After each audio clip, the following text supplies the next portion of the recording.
Of all the pressing foreign policy issues on President-elect Joe Biden's plate, relations with Saudi Arabia will not be top of the pile. China, Iran and perhaps North Korea will dominate, yet Riyadh, which will host the G20 leaders' virtual summit later this month, could soon work its way up the stack. A senior Saudi diplomat told me a week before the U.S. election that the kingdom was ready to work with whomever won. Yet the impression I was given during this conversation was that due to some of Biden's comments during the campaign, indicating that he would be tough on Saudi, the Democrat would not be Riyadh's pick. Another source with knowledge of political discussions in the kingdom told me that the Saudis had found President Donald Trump a good if unpredictable and even potentially dangerous ally. After Saudi oil facilities were attacked with cruise missiles last September, and Saudi and U.S. investigators determined with very high probability that they were launched from Iran, the source told me that the Saudis had to ask Trump not to escalate tensions further by retaliating.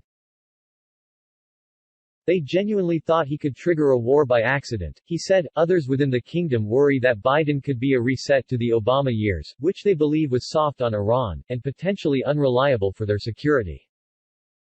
Their fears may be well-founded. Biden has pledged to re-engage with Tehran on the multinational nuclear deal Trump pulled out of, and during a Democratic debate last fall threatened to throttle billions of dollars of arms sales to Saudi. I would make it very clear we were not going to in fact sell more weapons to them, we were going to in fact make them pay the price and make them in fact the pariah that they are, Biden said last November. But where Biden may find himself working with Saudi Arabia is on Middle East peace. This is an ambition that almost every American president strives for, and in the past year Trump has created a momentum of sorts. The Saudi diplomat said that Trump had put a lot of pressure on Riyadh to follow the UAE, Bahrain and Sudan in normalizing relations with Israel, adding that Saudi support was a prize Trump has yet been unable to win, an indication that even at this late stage in his presidency, Trump may still harbor hopes of winning the Saudis over.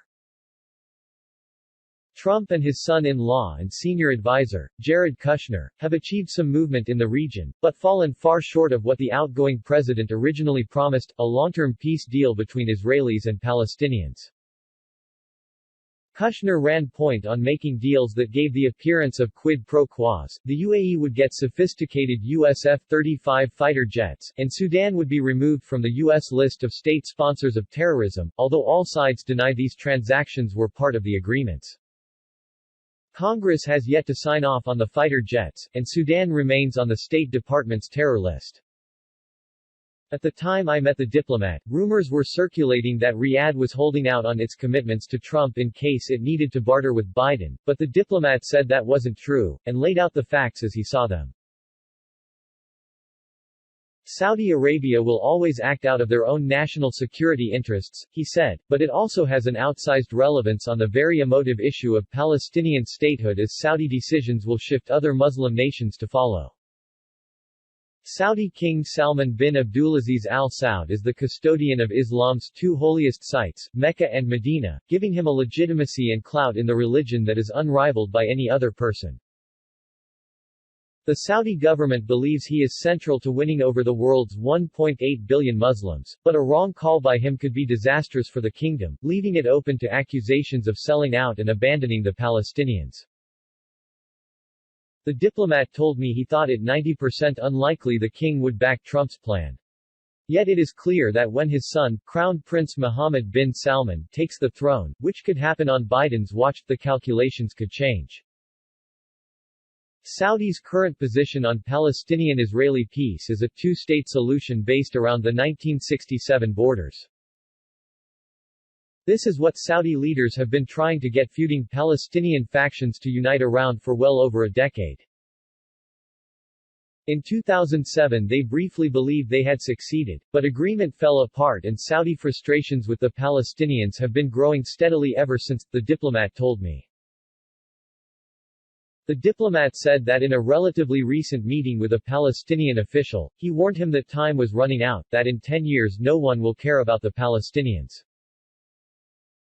The diplomat said he told the Palestinian official they should have engaged with Kushner's so-called deal of the century to get beneficial terms. In late August, King Salman led an Israeli commercial flight carrying Kushner and an Israeli delegation overfly Saudi airspace on the way from Tel Aviv to Abu Dhabi as it inaugurated that new relationship. It was a clear message to the Palestinians the clock is ticking, as was Bahrain normalizing relations with Israel. But perhaps the most overt message signaling a change in Saudi position came last month. The very highly respected Saudi diplomat, Prince Bandar bin Sultan Al Saud, a former ambassador to the U.S. and intelligence chief, told Saudi TV, "The Palestinian cause is a just cause, but its advocates are failures, and the Israel cause is unjust, but its advocates have been proven successful." He wouldn't have done that without the king's permission. The meaning was obvious: the country is tired of waiting for Palestinians to make peace and is preparing to move on. The message to foreign capitals, perhaps to Washington in particular, is equally clear: the time is coming when a deal may be done.